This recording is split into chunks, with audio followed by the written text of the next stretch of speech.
sans aborder avec froideur et sincérité une question de première importance pour notre Assemblée, comme vous l'aurez certainement deviné, il s'agit des soubresauts qui ont quelque peu ébranlé notre institution ces derniers jours.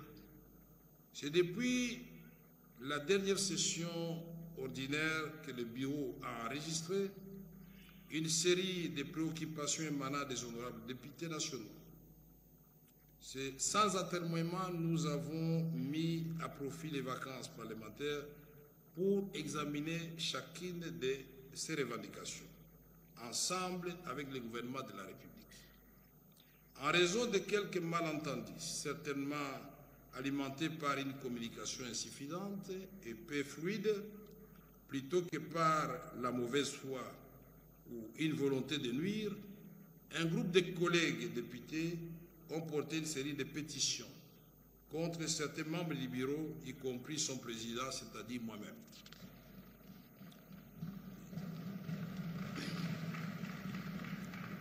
Je voudrais vous rassurer ici qu'il s'agit d'un exercice parlementaire légitime qui témoigne de la vitalité de notre démocratie et qui ne devrait pas s'encombrer de vaines polémiques inutilement chronophages. Cependant, il me semble à propos de rappeler que cette initiative devrait être reconsidérée à la lumière des avancées notables enregistrées dans la prise en charge des principales préoccupations soulevées et aussi au regard du contexte particulier que traverse notre pays.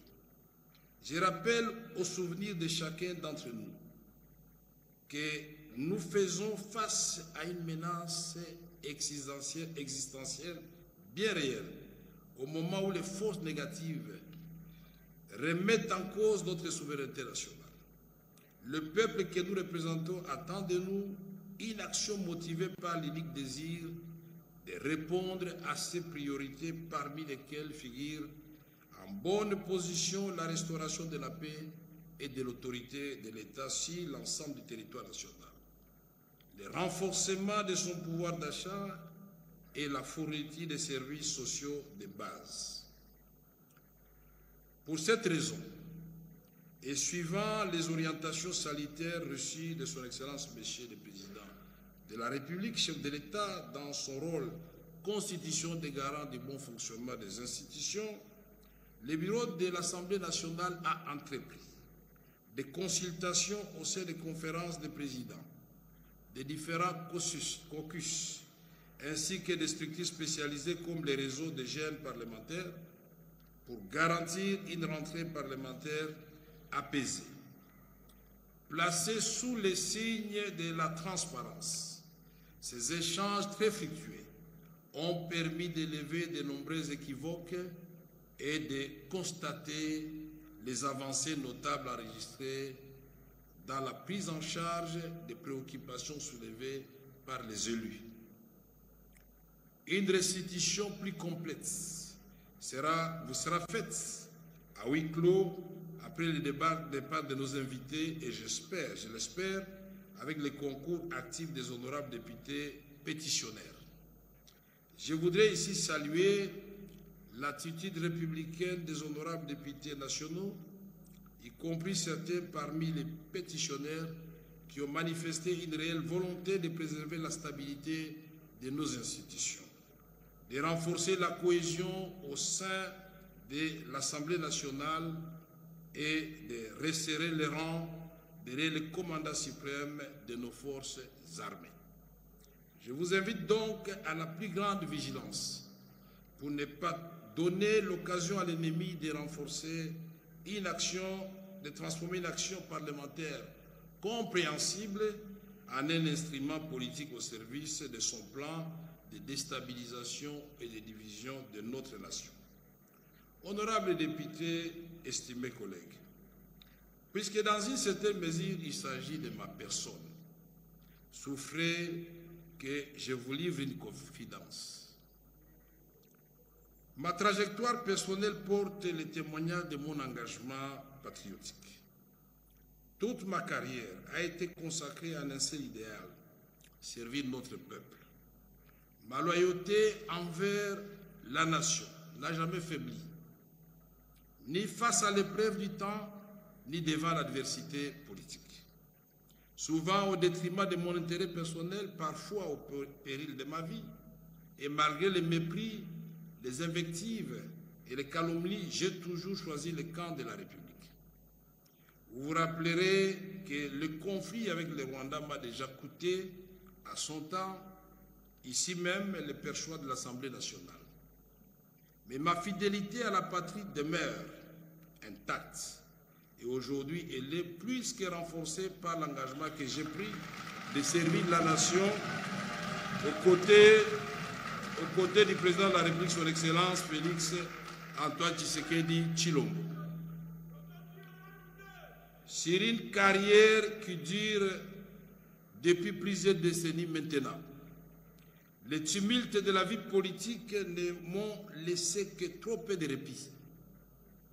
Mais j'ai béni le ciel parce que les tempêtes et les naufrages m'ont enseigné les vertus de l'amour fraternel, de l'unité et surtout du pardon. Ne suis-je pas celui que vous appelez affectueusement le pacificateur? Aujourd'hui encore, je serai pacificateur jusqu'au bout.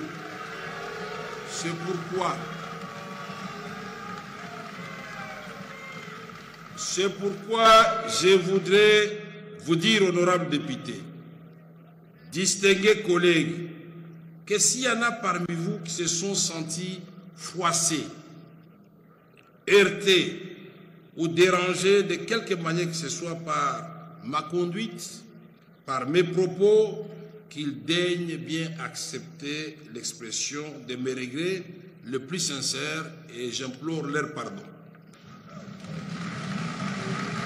Honorables députés, estimés collègues, je voudrais aussi m'adresser aux jeunes parlementaires, véritables chevilles ouvrières de notre Assemblée, tant pour la production parlementaire que pour l'action politique. Mes chers jeunes, votre appel a été entendu et le bureau s'emploiera à créer les conditions de votre épanouissement, notamment à travers un plus large espace d'expression et des opportunités pour renforcer vos capacités.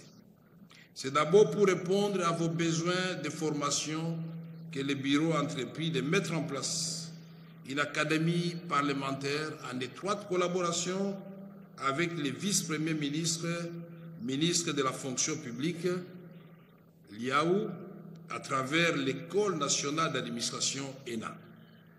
Cette session budgétaire sera la vôtre.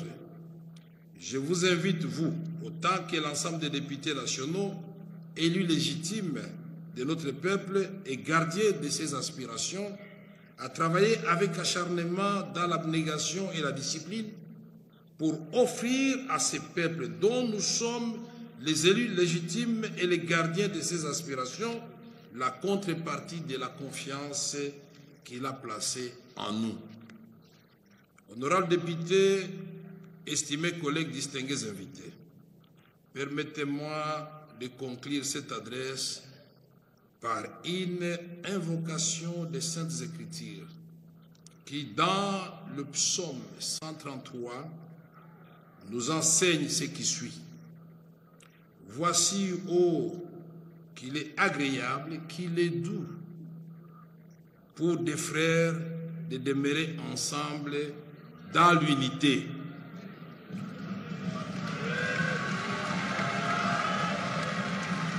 À